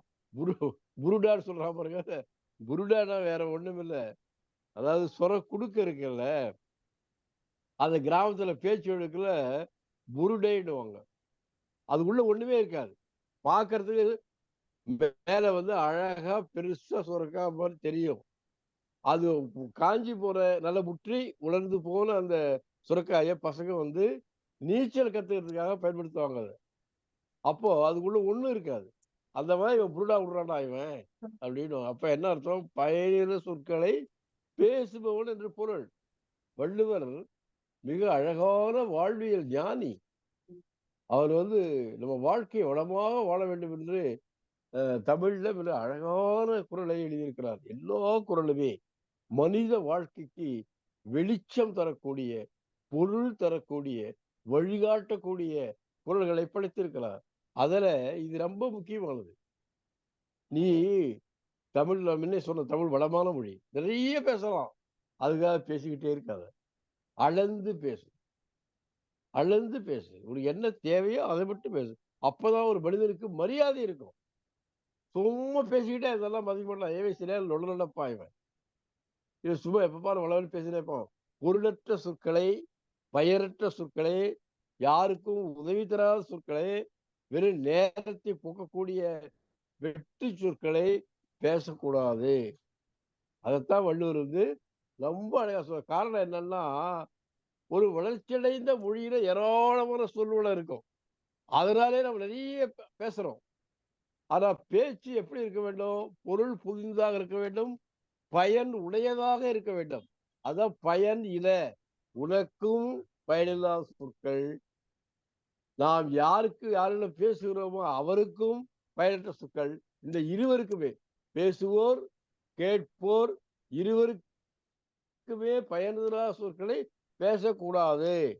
நீ ரொம்ப இகழ்ச்சி அடைவாய் அப்படின்னு சொல்லிட்டு கடைசி குரல்ல ரொம்ப அழகா சொல்லுவாரு. சொல்லுக சொல்லில் சொல்லுக சொல்லை பயனுடைய, சொல்லற்க சொல்லில் பயனில்லா சொல். நீ அத சொல்லு சொல்லு சொல்லு சொற்பொருள் பின்வரு நிலையணி. அப்போ அப்போ இந்த சொல்லு சொல்லு சொல்லுன்னு சொல்ல வச்சு சொல்லின் அழகை, சொல்லினுடைய பயனை, சொல்லினுடைய தேவையை ரொம்ப அழகா சொல்றார். அப்போ தேவையான சொல்லை, பயனுடைய சொல்லை, எல்லோருக்கும் மகிழ்ச்சி அளிக்கக்கூடிய சொல்லை, இனிய சொல்லை சொல்ல வேண்டும் என்பதுதான் இந்த அதிகாரத்தினுடைய மிக ஆழ்ந்த கருத்து. பின்னாடி இனிமை குரல்லாம் வரும். அதனால ரொம்ப அழகான முறையில விஜயலட்சுமி அம்மா அவர்கள் சிறப்பாக எடுத்துரைக்கிறார்கள். இவர்கிட்ட படிக்கிற பசங்க கொடுத்து வச்சவங்க, அவங்களுக்கும் என்னுடைய வாழ்த்துக்கள். வாய்ப்புக்கு நன்றி, வணக்கம். நன்றி கவிஞர் பெருமகனாரே. சிவசுப்பிரமணியன் தோழர். பேராசிரியரே, திருக்குறள் முத்துக்குமாரசாமி ஐயா இருக்காங்க. அப்படியா? ஐயா இருக்காங்களா? நான் பேசுறேன், நீங்க பேசுங்க. ஐயா நாகராஜன் ஐயாவும் இன்னைக்கு இணைஞ்சிருக்காங்க. ஏன்னா எல்லாரும் சரி. நீங்க முடிங்க, நான் அடுத்து முத்துக்குமாரசாமி. சரி. அன்பான தோழர்கள் அனைவருக்கும் வணக்கம். இன்னைக்கு முற்றுதல் செய்த மாணவி உமா மகேஸ்வரி. அதாவது 2 பேருமே இன்னைக்கு உரை நிகழ்த்தியவரும் சரி, 2 பேருமே பொருளுக்கு ஏற்றவாறு உடல் மொழியும் குரல் மொழியும் 2ம் அருமையாக இருந்தது. அதனால அந்த உமா மகேஸ்வரி மேலும் பெற்றோர் பேரை சொல்லும் பிள்ளையாக திகழ்ந்தார். பெற்றோர் பேர் சொல்லும் பிள்ளையாக அவருக்கு பாராட்டுகளும் வாழ்த்துக்களும். இந்த விஜயலட்சுமி டீச்சர் ஒரு சிறந்த பேச்சாளர், எனக்கு நல்லா தெரியும். எங்க இந்த கலை இலக்கிய பிரபந்தத்துல நிறைய முக்கியத்துவம் பெற்றவர். இதுல அவர் 10 குறள்கள் சொன்னார்னா 10 மேற்கோள்கள் காட்டினாரு. அது இலக்கியங்கள்ல இருந்தும் சரி, அரசியல்ல இருந்தும் சரி, 10 மேற்கோள்கள் காட்டியது ரொம்ப பொருத்தமா இருந்துச்சு. அதனாலதான் அந்த குறளுக்கு ஒரு மெருகூட்டின மாதிரி அமைந்திருந்தது. ஒன்னே சொன்னாங்க. அதாவது சொற்களுக்கு உயிருண்டு. இதுதான் ரொம்ப முத்தாய்ப்பா சொன்னது. சொற்களுக்கு உயிருண்டு, அதனால ரொம்ப கவனமா கையாள வேண்டும் அப்படிங்கிறத நல்லா சொன்னாப்புல. இவர் போட்டிகளுக்கு, அதாவது பேச்சு போட்டி, ஒப்புவித்தல் போட்டி, கட்டுரை போட்டி, இதுகளுக்கெல்லாம் மாணவர்களை கூட்டு வருவாங்க. அது கூட்டு வரும்போதே தெரியும், வெற்றியோட கூட்டு வருது மாதிரி இருக்கும். நிச்சயமா பல வெற்றிகளை அள்ளி செல்வார். அப்படிப்பட்ட ஒரு சிறந்த பயிற்சியாளர், சிறந்த முனைப்பாளர். இதுலயும் மனதோடு ஈடுபட்டு செயல்படுவார். அவருக்கும் பாராட்டுகளும் வாழ்த்துக்களும். இனியவை கூறல் பயனிலே சொல்லாமை. அதாவது பேசுறதுல 2 இருக்கணும். இனிமையாகவும் பேசணும், பயனற்ற சொற்களை பேசாம இருக்கணும். பயனுள்ள சொற்களையே பேசணும். இனிமையாகவும் பேசணும், பயனுள்ளவையும் பேசணும். அப்படிங்கிறத 2 அதிகாரத்துல திருவள்ளுவர் சொல்லி இருக்கிறாரு. எனக்கு இதுல ஒரே ஒரு குறள் மட்டும் கொஞ்சம் இதை சொல்லுவேன். பயனில் சொல் பாராட்டுவானே மகன் எனல் மக்கள் பதடி என்று. பதடி பதறுமாங்க, கற்காமாங்க எல்லாம். அந்த நெல்லையும் பதரையும், அதாவது நெல்மணியையும் பதரையும் பிரிப்பாங்க. அதான் காற்றுள்ள போதே தூற்றுது. காற்று இருக்கும்போது தூற்றுவாங்க. அது என்ன செய்யும்? நெல்மணி வந்து அப்படியே தரையில வந்து விழுந்துடும். பதறு அப்படியே பறந்து போகும். இங்க ஒண்ணே ஒண்ணு இது பண்ணும். மேலே உள்ளதெல்லாம் உயர்ந்ததாக கருதப்படக்கூடாது. கீழே உள்ளதெல்லாம் தாழ்ந்ததாக கருதப்படக்கூடாது. மேலே பறக்குது பதறு, அது உயர்ந்தது கிடையாது. கீழே நெல்மணி கிடக்கு, அதுதான் உயர்ந்தது. இன்னும் சொல்லலாம். நம்ம இந்த பூமி தாய் தான் இந்த பயிர்களை உருவாக்கி விளைவிக்கிறது, விளைச்சல் உண்டாக்குறது. அந்த பூமி தாயை மறந்து போய் அந்த பதறு போறது மாதிரி, பதர் வந்து பூமி தாய மறந்து போய் போறது மாதிரி இந்த நெல்மணி வந்து இந்த பூமி தாயை விட்டு பிரியாம இருக்கிறதுக்கு வந்து பூமி தாயோட சேர்ந்துருது. அதுதான் பிரிய மனம் இல்லை அப்படிங்கிறதுனால பூமி தாயோட சேர்ந்துருதுன்னு சொல்லலாம். அந்த குறள் ரொம்ப அருமையான குறள். திருவள்ளுவர் எல்லா குறளுமே அருமையானதுனாலும் அந்த திருவள்ளுவரிடம் நான் நேரத்தை சொன்னேன், இதை எல்லா அதிகாரத்திலையும் பார்க்கலாம். அந்த அதிகாரத்தை உயர்த்தி பிடிப்பதற்காக மற்ற ஒன்று ரெண்ட சிறந்ததையும் கூட அதை விட இது சிறந்தது அப்படின்னு சொல்லுவாரு. அதே மாதிரிதான் இங்கேயும் சொல்லி இருக்கிறாரு. அருமையான நிகழ்வு, மனதுக்கு மகிழ்ச்சியாகவும் இருக்கிறது. இன்னைக்கு முற்றோதல் செய்த மாணவியையும் உரை நிகழ்த்திய ஆசிரியரையும் பாராட்டி வாழ்த்தி நிறைவு செய்து கொள்கிறேன். வாய்ப்புக்கு நன்றி. நன்றி தோழமையே. முத்துக்குமாரசாமி ஐயா.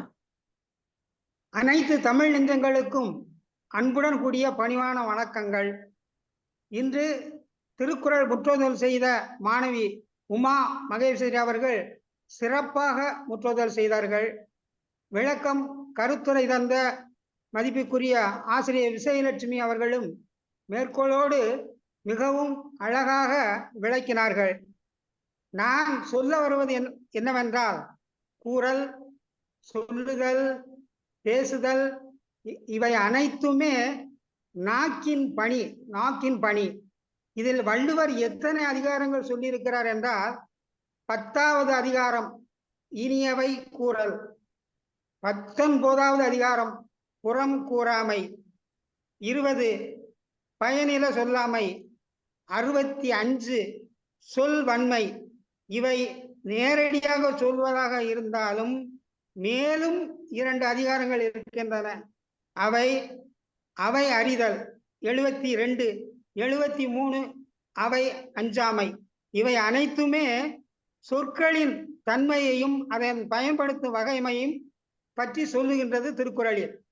இதில் ஒவ்வொன்றையும் நாம் இன்னும் உற்று கவனிக்க வேண்டும் என்றால், செயல்பாடு எப்படி இருக்க வேண்டும்னா, ஒருவர் இனியவை கூறுகிறார், இனிய சொல் கூறுகிறார் என்றால் அது எதன் அடிப்படையில் இருந்து விளைந்தது, எங்கிருந்து வந்தது அப்படி என்று நோக்கினால், 8வது அதிகாரம் அன்புடைமை. அன்பு இருந்தா தான் இனியவை வரும். ஒருத்தன் அடிச்சுட்டு போய் சொன்னதா இருந்தா இல்ல மடப்பையில முட்டாப்பையில அப்படிமா. தான் பிள்ளை தன் மனைவினா என்னம்மா நல்லா இருக்கியா அப்படின்னு அன்பா கேட்பாங்க. அப்ப அந்த இனியவை குரல் எங்க இருந்து வருது அப்படின்னா இந்த அன்புடைமையில இருந்து வருது. அடுத்து புறங்கூறாமை, பத்த வைப்பான், அடுத்தவங்கிட்ட போய் சொல்லுவான் அப்படின்னா அவன் நெஞ்சில என்ன இருக்கு அப்படின்னு கேட்டா, 82வது அதிகாரம் தீ நட்பு அல்லது 83வது அதிகாரம் கூடா நட்பு செயலாற்றுகிறது. அதை ஆட்டினாத்தான் நம்ம என்ன ஆட்டினமோ அதுதான், நம்ம என்ன விதைச்சோமோ அதுதான் முளைக்கும். ஆனால அந்த தீ நட்பு கூடா நட்புல இருந்து வருவதுதான் புறம் கூறாமை. அடுத்து பயனில சொல்லாமை. இனிய உளவாக இன்னாத கூறல் கனியிருப்ப காரணம். இனிய சொல்லுதுக்கும் போது நீ ஏன் பயனில்லாத சொல்லுது அப்படின்னா, அவன் 85வது அதிகாரம் புல்லறிவாண்மை, அறிவு கட்ட வய இந்த மாதிரி பேசிட்டான் அப்படின்னு சொல்லுவாங்கல்ல, அதுதான் பயனில சொல்லாமை. அது அந்த புல்லறிவாண்மை என்ற அதிகாரத்தின் அடிப்படை. அடுத்து சொல் வன்மை அப்படின்னு இருக்கு. நானலம் என்னும் நலனுடைமை அந்நலம் யானலத்தும் உள்ளது அன்று அப்படிமா. சொல்ல அழகா சொல்லுவாங்க. அது எங்கிருந்து பிறந்தது அப்படின்னா 43வது அதிகாரம் அறிவுடைமை. அறிவுடைமை செயல்படும் போது சொல்லுல வன்மை இருக்கும், திறமை இருக்கும். ஏன்னாட்டா அவனுக்கு அறிவு வேலை செய்யுது, அந்த சொல்வன்மை குறிக்கும். அதுக்கடுத்து அவையறிதல் அவை அஞ்சாமையெல்லாம் இப்ப நம்ம அந்த சபையில பேசாமல அவையறிந்து ஆராய்ந்து சொல்லுக சொல்லியும் துகையறிந்த தூய்மையவர், வகையறிந்து வல்லவை வாய் சோறார் சொல்லியும் தொகையறிந்த தூய்மையவர் அப்படின்னு சொல்லி சொல்றாங்கல்ல. அந்த மாதிரி அவையில் பேசுதல பேச நடுக்கம் கூடாது, சொல் மாறி சொல்லக்கூடாது. அதுவும் முழுக்க முழுக்க சொல்வன்மையை தான் குறிக்கும் இந்த 2 அதிகாரங்களும் கூட. அதுபோல வள்ளுவர் பேச்சு திறனை சொல் ஆற்றலை அதிகமாக விளக்கம் சொல்லி அதற்கு அடிப்படையான அதிகாரங்களையும் கூறியிருக்கிறார் என்பதை சான்றோர்களுக்கு உங்களுக்கு நினைவுபடுத்திக் கொள்கிறேன். முடிவாக வள்ளுவர் என்ன சொல்வார் என்றால், யாகவர் ஆயினும் நாகாக்க காவாக்கால் சோகாப்பர் சொல்லி எழுக்கப்பட்டு, இதுல இருந்து வருது, இந்த அதிகாரத்தில இருந்து வருதுனாலும் நீ நாக்கை காத்து கொண்டா என்றால் அந்த தீய செயல்பாடுகளிலிருந்து மீளலாம் அப்படின்னு சொல்லுவாரு. இன்னொன்னு ஐயா சொன்ன மாதிரி சொல்வன்மையில சொல்லுவாரு, பல சொல்ல காமுருவ மன்ற மாசற்ற சில சொல்லல் தேற்றாதவர். எல்லாரும் எல்லாம் அறிந்தவங்க தான், நிறைய கருத்துக்கள் நிறைய எல்லாருக்கும் தெரியும். இருந்தாலும் அனைத்தையும் சொல்லணும் அப்படின்னா நமக்கு அதுக்கு கால அவகாசம் கிடையாது. அதனால சுருங்க சொல்லி விளங்க வைக்க வேண்டும் அப்படிங்கிற அந்த சொல்வன்மையில சொல்லுவாரு. ஆனால சிறப்பு ஆசிரியை அவர்கள் சொன்ன அனைத்தும் மேற்கோள்களும் இந்த அனைத்து அதிகாரங்களையும் சேர்ந்ததாக இருக்கிறது என்று என்னுடைய கருத்து. மிகவும் சிறப்பான அதிகாரம், சிறப்பான செயல்பாடுகள். அனைவருக்கும் நன்றி, வணக்கம். நன்றி தோழமையே. இனி வரக்கூடிய பேராளர்கள் பின்னூட்டம் சொல்லுகிறோம். முடிந்தளவு நேர மேலாண்மையை கடைபிடிக்குமாறு கேட்டுக்கொள்கிறோம். அடுத்ததாக ரேவதி நவநீத கிருஷ்ணன் அம்மா. ரேவதி அம்மா, டீச்சர், ஆசிரியர், நல்லாசிரியர். இலக்கிய பெருமன்ற தோழர்கள் அனைவருக்கும் வணக்கத்தை தெரிவித்துக் கொள்கிறேன். மாணவி உமா மகேஸ்வரி மிக அருமையாக முற்றுதல் செய்தார்கள். அடுத்து உரைப்பொழிவு கொடுத்த விஜயலட்சுமி தமிழாசிரியர், அவங்க இப்போ உள்ள எல்லா குழந்தைகள் எல்லாருக்குமே புரியுற மாதிரி காமராஜர், அடுத்த ரமண மகரிஷி, குரு சீடர் கதை, நேரு அண்ணா அவங்களுடைய அனுபவம், அனுமனுடைய வாய்மொழி, அடுத்து காந்தியடிகள் சொன்னது, அப்புறம் இந்திரா காந்தி அம்மா பண்டார நாயக்கா அவங்கள சொன்னது, மறுபடியும் இந்த சாகுந்தளத்துல இருந்து ஒரு கதையை சொன்னது, முதலமைச்சர் காமராஜருடைய அனுபவங்களை சொல்லும்போது இந்த திருக்குறள்ல இந்த சின்ன எளிய குழந்தைகளும் நல்லா புரிஞ்சுக்கிற மாதிரி ஒரு அருமையான ஒரு உரையாக இருந்தது. பள்ளி செல்லும் குழந்தைகளுக்கு இந்த அளவு போதும். ரொம்ப நிறைய விரிவாலாம் சொன்னா குழம்பிடுவோம் நம்ம. பயனில சொல்லாமைங்கிற அதிகாரத்துக்கு இது சிறந்த ஒரு எடுத்துக்காட்டாக இருக்குது. அவங்களுடைய ஏற்கனவே அவங்க கதை சொல்லும் போதும் கேட்டிருக்கோம், ஏதாவது ஒரு புதுமையை புகுத்திட்டே இருப்பாங்க. இன்னைக்கு பாத்தீங்கன்னா ஒரு பூச்செடி பக்கத்துல இன்னொரு பூச்செடி மாதிரி அருமையாக உட்கார்ந்து கதையை சொன்னாங்க. நம்ம இந்த உரைப்பொழிவு சொன்னாங்க. அவங்களுக்கு மனதார நன்றியை தெரிவிச்சுக்கிறேன். மதுரையில இருந்து கார்த்திகா தேவி அப்படின்னு ஒரு ப்ரொஃபசர் இணைஞ்சிருக்காங்க. அவங்க இந்த 2 நாள் சிவகாசியில நடந்த அந்த கரிசல் இலக்கிய விழாவுக்கு வந்தப்ப அவங்க எனக்கு நட்பாயிட்டாங்க. அவங்கள்ட்ட இருந்து நான் அவங்களுக்கு இந்த மாதிரி இந்த இதை போடவும் இன்னைக்கு வந்திருக்காங்க. அவங்களுக்கு வந்ததுக்கு நான் நன்றி தெரிவிச்சுக்கிறேன். எல்லாருக்கும் நன்றி. நன்றி தோழமையா. அரசெல்வியம்மா. அனைவருக்கும் வணக்கம். இன்றைக்கு முற்றோதல் செய்த அந்த மாணவிக்கு வாழ்த்துக்கள், பாராட்டுக்கள். அடுத்து உரையாசிரியர் அவர்கள் ஒவ்வொரு திருக்குறளுக்குமே சம்பவங்கள், நிகழ்வுகள்னு சொல்லி எல்லாத்துக்கும் உதாரணம் சொல்லி மிக அழகா சொன்னாங்க. அவங்களுக்கும் வாழ்த்துக்கள், பாராட்டுக்கள். இந்த 10 குறள்ல எல்லாத்தையும் சாறு புழிஞ்சு கடைசி குறள்ல திருவள்ளுவர் கொடுத்துட்டாரு. சொல்லுக சொல்லின் பயனுடையன்ட்டு. இந்த சொல்லு எப்படி இருக்கணும்னா எல்லாத்துக்கும் தெரிஞ்சது. விவேகானந்தர் சிகாகோ மாநாட்டுல 2 வார்த்தை தான் சொன்னாரு. உலகத்தையே திரும்ப வச்சுட்டாரு. எனது அருமை சகோதர சகோதரிகளேன்னு. சொல்லு அப்படி இருக்கணும். இன்றைய அதிகாரத்துல நான் ஒரே ஒரு விஷயத்த உங்க எல்லாருக்கும் ஷேர் பண்ணுவேன்.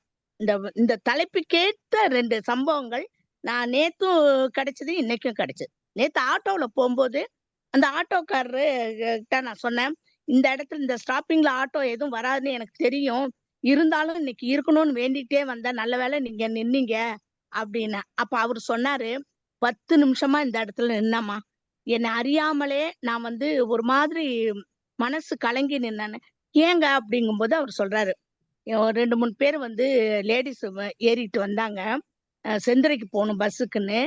பஸ்ஸை விட்டுட்டாங்க. திரும்ப அதுல இருந்த ஒரு பொண்ணு சொன்னா, ஏன்னா நீங்க வந்து என்னைய ரயில்வே ஸ்டேஷன்ல ஃப்ரீயா கொண்டு வந்து விடுறீங்களா அப்படின்னா. ரயில்வே ஸ்டேஷன்றது அங்க இருந்து 2 கிலோமீட்டருக்கு குறையாது. அப்ப என்னை ஃப்ரீயா கொண்டாந்து விடுறீங்களான்னு இவரும் ஏதோ ஒரு வேகத்துல என்ன சொல்லிட்டு சாதாரணமா சொல்றமே, நீ ஃப்ரீயா இருந்தா நான் வரமான்ட்டாராம். சொல்லிட்டு அடுத்த கணம் இவருக்கு தூக்கி வாரி போட்டுருச்சு. அந்த பொண்ணு உடனே, அண்ணே என்னண்ணே அப்படி சொல்றேன். ஐயோ அப்படி இல்லம்மா, உன் மனசாட்சிக்கு ஃப்ரீயா வரலான்னா நான் வரமான்னு அப்படி சொல்ல வந்ததை நான் தவறி போய் சுருக்கி சொல்லிட்டேன். சாரிம்மா நான் அப்படி சொல்லம்மா. உன் மனசாட்சிப்படி இவ்வளவு தூரத்தை ஃப்ரீயா கொண்டாந்து என்னை விட சொல்றியம்மா, அது உனக்கு சரின்னு பட்டா நான் வர்றேன்றதுலதான் சொன்னேன். எனக்கு அந்த பொண்ணு சரின்னான்ட்டு போயிடுச்சு. அது ஆனா நான் 10 நிமிஷம் நின்னுட்டேம்மா. என் வாயில இருந்து இப்படி ஒரு வார்த்தை ஏன் வந்துச்சுன்னுட்டு நில குலைஞ்சு போயிட்டேன். நல்ல பண்புள்ளவர்கள் வாயிலிருந்து பயனில்லாத சொல் வராதுன்றதுக்கு இந்த சம்பவம். நான் சொன்னேன், நீங்க தான் அப்புறம் மன்னிப்பு கேட்டீங்களே, அப்புறம் ஏங்க நீங்க இன்னும் ஃபீல் பண்றீங்கன்னா, மன்னிப்பு கேட்டாலும் நான் அந்த வார்த்தை சொல்லியிருக்க கூடாதுமா. கதி கலங்கி போய் 10 நிமிஷம் நின்னுட்டேன். பொம்பளை பிள்ளை இல்லையா, அது மனசு என்ன பாடுபடும் அப்படின்னாரு. எனக்கு ரொம்ப ஒரு பண்புள்ள ஒரு ஆட்டோக்காரரை பார்த்த சந்தோஷம். அடுத்து இன்னைக்கு மதியானம் ஹாஸ்பிட்டல்ல எங்க மருமகளுக்கு குழந்தை பிறந்த பேரன் எனக்கு வந்திருக்காங்க. அவனுக்காக நான் அங்க தங்கியிருக்கேன். இந்த நிகழ்ச்சிகள் ஃபுல்லா ஒரு 2 நாள் தவிர மீதி எல்லாம் நான் அரியலூர் அரசு மருத்துவமனையில இருந்து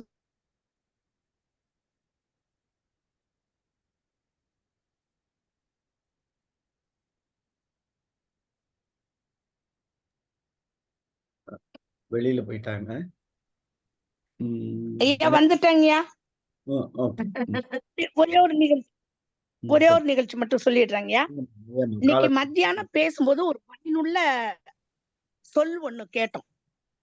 பக்கத்து பெட்ல இருந்த பொண்ணோட அம்மா வந்திருந்தாங்க.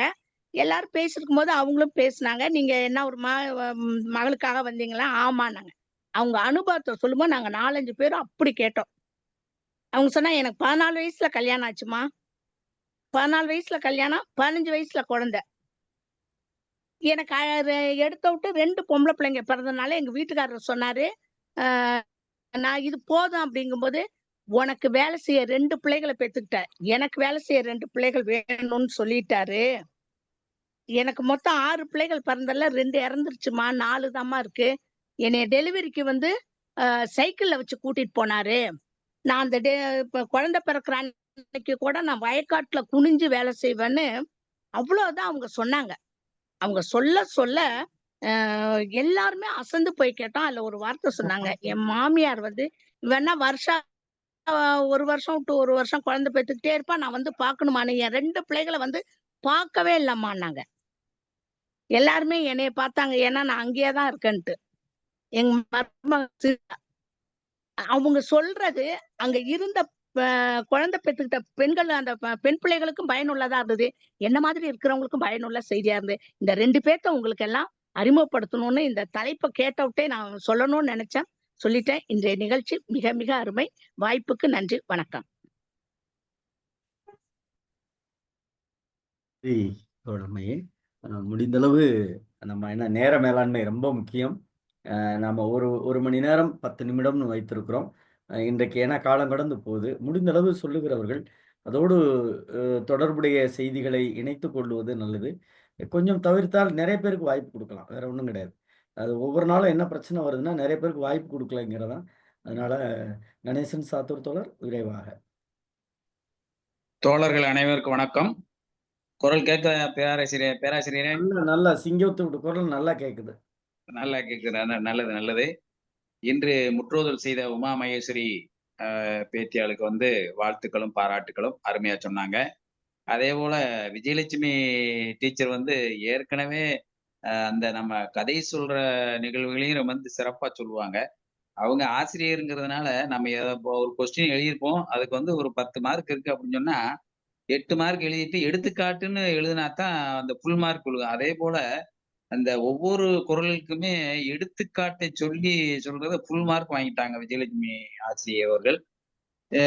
எனக்கு என்ன அப்படின்னா, இந்த பயனில சொல்லாமையில வந்து 191 இருந்து 196 வரைக்கும் அந்த பயனில்லாத சொற்களை சொல்லும்போது அவர்களுக்கு என்னென்ன பாதிப்பு வருகிறது, தீங்கு வருகிறது, நன்மை இல்லாம போகிறது, அறம் மாறி போயிருது, மதிப்பு மாறி போயிருது இப்படின்னு சொல்ற மாரி அந்த 96 வரைக்கும் இருக்கு. அதே மாரி 197ல இருந்து 200 வரைக்கும் அறிவுரை சொல்ற மாரி, மத்தவங்களுக்கு அறிவுரை சொல்ற மாரி குடுத்துருக்காங்க இந்த குறள்ல. எனக்கு இன்னொரு டவுட் என்ன அப்டின்னா, இந்த பயனில சொல்லாமை அப்படின்னு சொல்றோம்னா, யாரு அதாவது இவன் நெனப்பான், நான் பயனுள்ள சொல்லத்தான் சொல்லியிருக்கேன்னு நெனச்சுக்கிட்டு இருப்பான். ஆனா கேட்டுக்கிட்டு இருக்கிறவன் என்ன இவன் இப்படிலாம் பேசியிருக்கான், பயனில்லாத சொல்லலையே, சரியா சொல்லலையேன்னு 2 பேரும் சொல்லியிருப்பான். அப்ப இத சீர்தூக்கி பார்க்கிறதுக்குங்கிறது நம்ம யாரு பார்த்தாலும் அது சரிப்பட்டு வராது. அவன் சொல்றத நான் சரியா தான் சொன்னேன்பான்.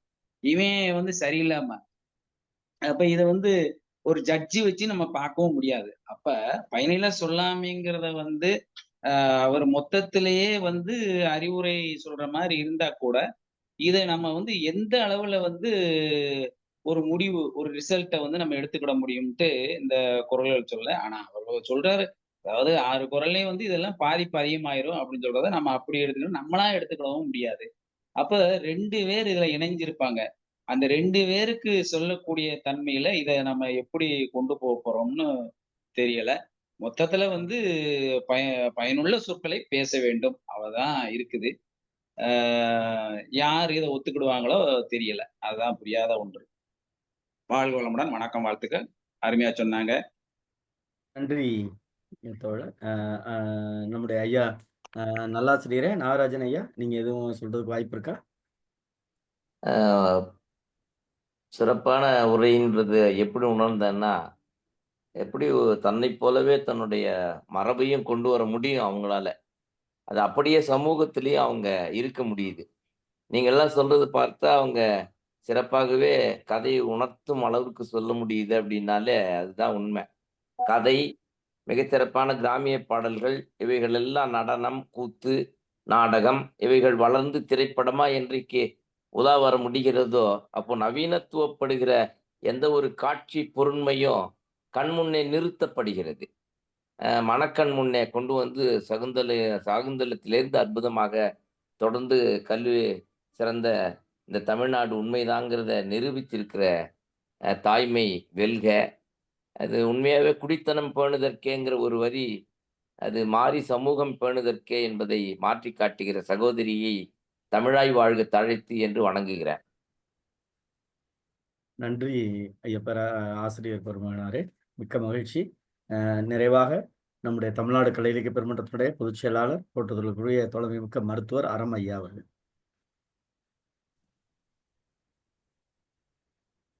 தோழர் அனைவருக்கும் வணக்கம். இன்னைக்கு குழந்தை நல்லா உமா மகேஸ்வரியா அந்த நம்ம விஜயலட்சுமி டீச்சருடைய பள்ளிக்கூடத்து மாணவி தான். விஜயலட்சுமி டீச்சரை நமக்கு ரொம்ப நாளாவே தெரியும். அவங்க குழந்தைகளை அவங்க வீட்டுக்கே கூட்டு வந்துருவாங்க.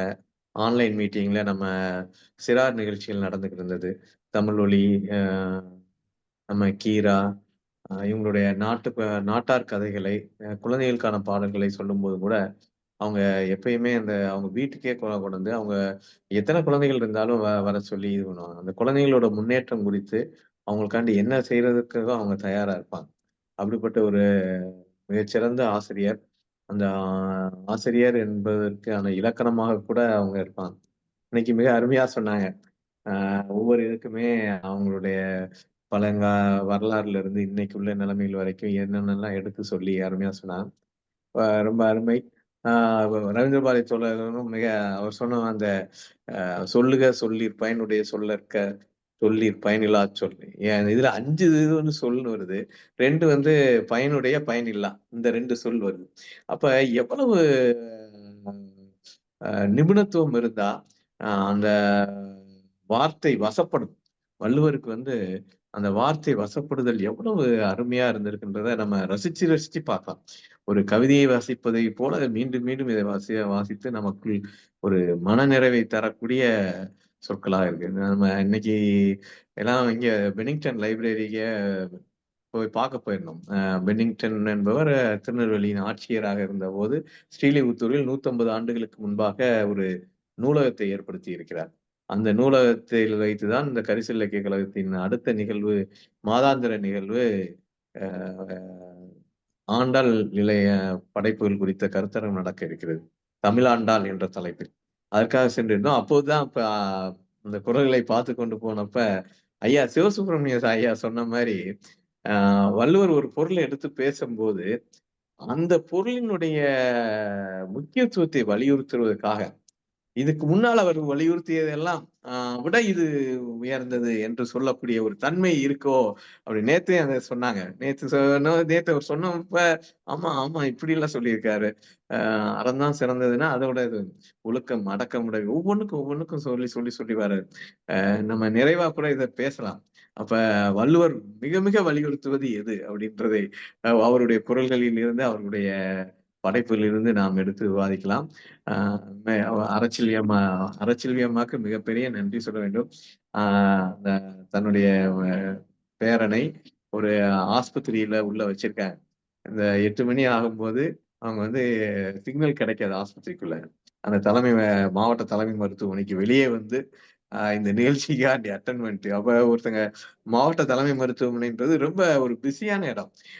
பல பேர் வந்து போய்கிட்டு ஆம்புலன்ஸ் வந்து போய்கிட்டு இருக்கிற இடம். அப்போ ஒரு பொம்பளையால் மட்டும் செல்போனை பார்த்துக்கிட்டு பேசுறத கேட்டுக்கிட்டு திருப்பி அதுல பேசுறது அப்படின்றப்ப அது ஒரு எனக்குள்ள அந்த சூழலுக்கு ஒரு வித்தியாசமான ஒரு நபரை காட்சிப்படுத்தும்.